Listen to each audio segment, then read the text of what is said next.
സ്തോത്രം. ദൈവം നമ്മളെ ധാരാളമായിട്ട് അനുഗ്രഹിക്കട്ടെ. മക്കൾ യഹോവ തരുന്ന ദാനം അല്ലേ? നമ്മൾ ശ്രദ്ധിക്കാറുണ്ടോ? നമ്മുടെ മക്കൾ ഇപ്പോൾ സ്കൂൾ തുറക്കാൻ പോകുന്നുണ്ട്. ഈ 2 മാസം സ്തോത്രം അവർ ഫ്രീ ആയിട്ടൊക്കെ വീട്ടിൽ നിന്നെയാണ്. 2 മാസവും അവരുടെ കയ്യിൽ സെൽഫോണും കാര്യങ്ങളൊക്കെ ഉണ്ട്. എത്ര നേരം നമ്മളോടൊപ്പം ഇരുന്ന് ദൈവസന്നിധിയിൽ പ്രാർത്ഥിച്ചെന്ന് കേട്ടാൽ നമുക്കതറിയാൻ പറ്റില്ല. കാരണം പ്രത്യേകിച്ച് നിങ്ങൾ ശ്രദ്ധിക്കേണ്ടത്, നന്നായി പ്രാർത്ഥിക്കുന്ന മാതാപിതാക്കളുണ്ട്, നന്നായി പ്രാർത്ഥിക്കുന്ന പാസ്റ്റേഴ്സും കുടുംബങ്ങളുണ്ട്. ഇവരുടെയൊക്കെ ഏറ്റവും വലിയ സ്തോത്രം സ്വപ്നങ്ങളാണ് ദൈവവും വചനവും കഴിഞ്ഞ മക്കൾ. മക്കളെന്ന് പറഞ്ഞാൽ അവർക്ക് ജീവനാണ്. സ്തോത്രം. ആ മക്കൾ വഴിതെറ്റി പോകുന്നത് നമുക്ക് പെട്ടെന്ന് അറിയാൻ പറ്റൂല.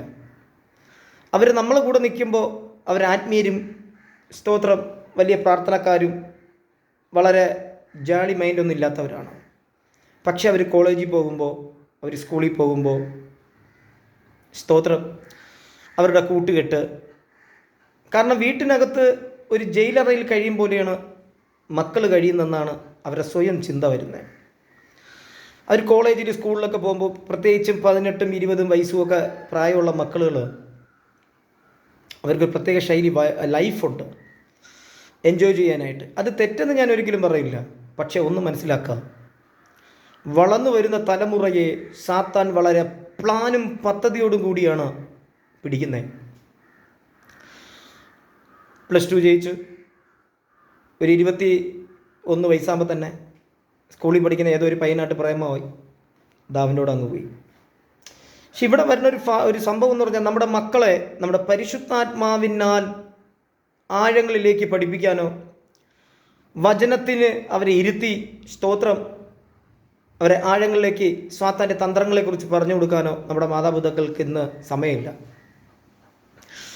അവരിപ്പോൾ ജോലി ചെയ്യുന്നവരുണ്ട്, സർക്കാർ ഉദ്യോഗസ്ഥരുണ്ട്, അവർ ആ ലെവലിലേക്ക് പോകും. ചിലവർ മിനിസ്ട്രി, അങ്ങനെ ആ ലെവലിൽ പോകും. അത് ഒരിക്കലും തെറ്റെന്ന് പറയില്ല. പക്ഷേ കർത്താവ് നിങ്ങൾക്ക് തന്ന മക്കൾ ഏത് ലെവലിൽ പോകുന്നെന്ന് നമ്മൾ ചിന്തിക്കണം. ആ മക്കൾ എത്ര മണിക്കൂർ പ്രാർത്ഥിക്കുന്നെന്ന് ചിന്തിക്കണം. ആ മക്കൾ മൊബൈലിൽ എത്ര മണിക്കൂർ ഇരുന്ന് കളിക്കണമെന്ന് നമ്മൾ ചിന്തിക്കണം. അപ്പം നമുക്ക് പറയാം, രാജീവ് ബ്രദറെ 2025 നമ്മൾ പറഞ്ഞ മക്കൾ കേൾക്കുമോ?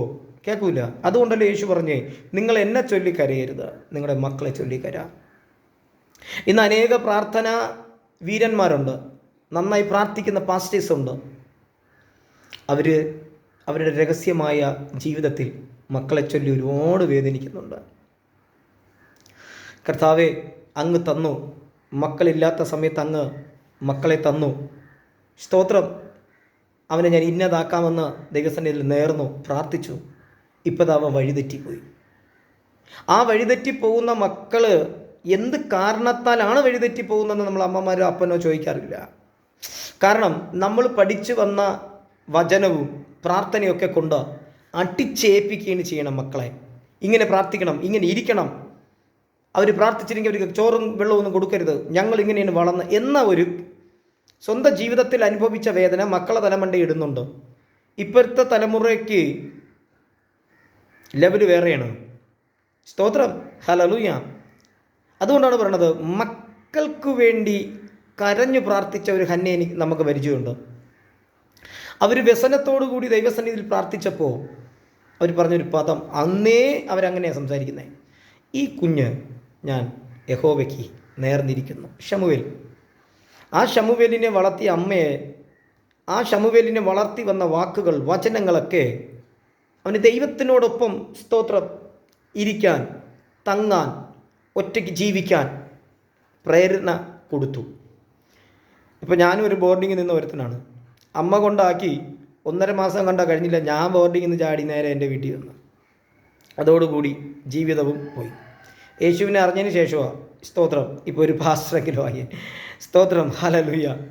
അപ്പോൾ ഈ ശമൂവേലിന് ഇല്ലാണ്ടാവാനുള്ള എല്ലാ സംഭവങ്ങളും അവിടെയുണ്ട്. കാരണം ഏലി പുരോഹിതൻ്റെ മക്കൾ കാണിക്കുന്ന ഒത്തിരി സംഭവങ്ങളാണ്. പിന്നെ അവർക്ക് ചെയ്യാമെങ്കിൽ എനിക്ക് ചെയ്തുകൂടെ അപ്പ എന്ന് ചോദിക്കുന്ന ഒരു കാലഘട്ടമാണ് ഇപ്പോൾ. പാസ്റ്ററിൻ്റെ മോൻ ഇങ്ങനെ ചെയ്തല്ലോ, പിന്നെ എൻ്റെ മോൾ ഇങ്ങനെ ചെയ്തതിന് പാസ്റ്റർ എന്തിനാ കുറ്റപ്പെടുത്തിയേ എന്ന് പറയുന്ന നമ്മുടെ വിശ്വാസികളുണ്ട്. പക്ഷെ അവരൊരു കാര്യം മനസ്സിലാക്കുക, ദൈവം നിൻ്റെ പ്രാർത്ഥനയ്ക്കകത്ത് വരണോ, നിൻ്റെ ഹൃദയം നന്നായിരിക്കണം. നമ്മൾ മറ്റുള്ള മക്കളെ പഴി പറയുന്നു, മറ്റുള്ള കുട്ടികളെ പഴി പറഞ്ഞു, എൻ്റെ മോൾക്ക് A+ കിട്ടി, B+ കിട്ടി, D+ കിട്ടി എന്നൊക്കെ പേരും നല്ലതാണ്. പക്ഷെ അപ്പുറത്തുള്ള കുഞ്ഞിനെ ഇടിച്ച് താഴ്ത്തി നമ്മൾ സംസാരിക്കരുത്. ഞാൻ പറഞ്ഞതെല്ലാം മനസ്സിലാക്കുക. നമ്മുടെ മോളും മക്കളും ഒക്കെ എന്തോ ആണോ ദൈവത്തിൻ്റെ കൂടെയുണ്ട്, ഒരിക്കലുമില്ല. അവരുടെ മൈൻഡ് തെറ്റിക്കും. സാത്താൻ ഭയങ്കര തന്ത്രശാലി എന്നാണ് പറയുന്നത്. ഇവിടെ ആദാമിൻ്റെയും ഔവയുടെയും 2 മക്കൾ, അവർ യാഗം കഴിക്കാൻ വന്നതാണ്. ആ യാഗത്തിൽ എവിടെയാണ് പ്രസാദിച്ച ദൈവം? യാഗം കഴിക്കാൻ വന്ന മൂത്ത സഹോദരനായ ആ വ്യക്തിയുടെ മനോഭാവം എന്തായിരുന്നു? പാവം പടിവാതിൽക്കൽ കിടക്കുന്നെന്നാണ് കർത്താവ് പറഞ്ഞു കൊടുത്തത്. നമ്മുടെയൊക്കെ മക്കൾ നമ്മളോടൊപ്പം ചർച്ചയിൽ വരുന്നു, പ്രാർത്ഥിക്കുന്നു, കൊയർ ടീമിലുണ്ട്. പക്ഷേ നിങ്ങൾ അവരുടെ ഹൃദയം ശ്രദ്ധിച്ചു നോക്കുക. ദൈവവുമായിട്ട് അവർക്ക് എന്തെങ്കിലും ബന്ധമുണ്ടോ? നമ്മളൊന്നും അവരെ അടിച്ചമർത്തരുത്. അടുത്ത തലമുറയ്ക്ക് വേണ്ടി നീ കരഞ്ഞേ പറ്റൂ. അതിന് നല്ലൊരു അപ്പനെ കുറിച്ച് പറഞ്ഞു തരാം. അബ്രഹാം ഇസഹാക്കിനെ അത്രമാത്രം സ്നേഹിച്ച് ഒരപ്പൻ.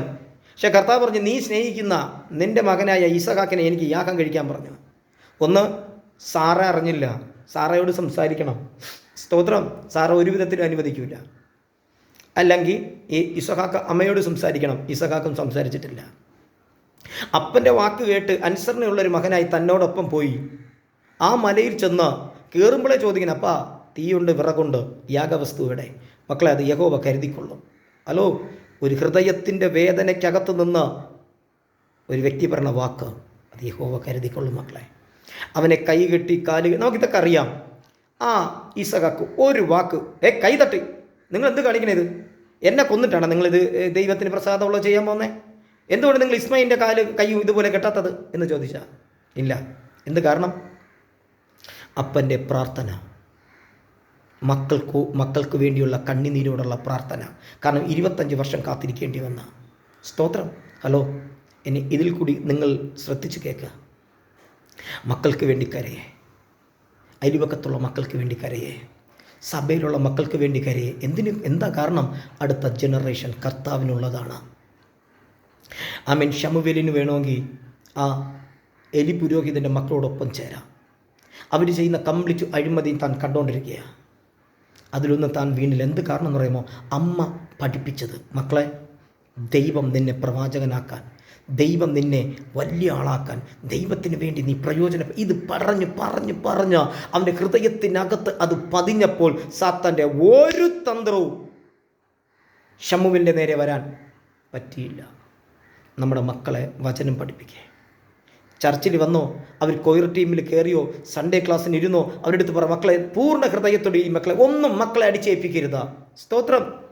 ദൈവത്തിൽ വിട്ടുകൊടുക്കുക. പപ്പ, നീ തന്ന മക്കളെ, നീ തന്ന കുഞ്ഞിനെ എന്താക്കണമെന്ന് നീ അവരോട് ഇടപെടണം. അത് പഠിത്തമാകട്ടെ, പാട്ടാകട്ടെ, ആരാധനയാകട്ടെ, പ്രസംഗമാകട്ടെ, എന്ത് തന്നെയാകട്ടെ, അടിച്ച് അമർത്തരുത്. മക്കളുടെ ഹൃദയം മുറിയും. അതിനകത്ത് സാത്താൻ കയറും. എന്നെ ഇതിൽ കൂടി കേൾക്കുന്ന മാതാപിതാക്കളോട് ഞാൻ പറയുന്ന, പാസ്റ്റേഴ്സിനോട് പറയുന്ന, ശ്രദ്ധാപൂർവം പ്രാർത്ഥിക്കും. മക്കൾ യഹോവ തന്ന ദാനം. ദൈവം ധാരാളമായിട്ട് അനുഗ്രഹിക്കട്ടെ. പ്രത്യേകിച്ച് സ്കൂൾ തുറക്കുന്നതാണ്. മക്കൾക്ക് വേണ്ടി പ്രാർത്ഥിക്കേ. സ്തോത്രം. ദൈവം എല്ലാവരെയും ധാരാളമായിട്ട് അനുഗ്രഹിക്കട്ടെ. സ്തോത്രം.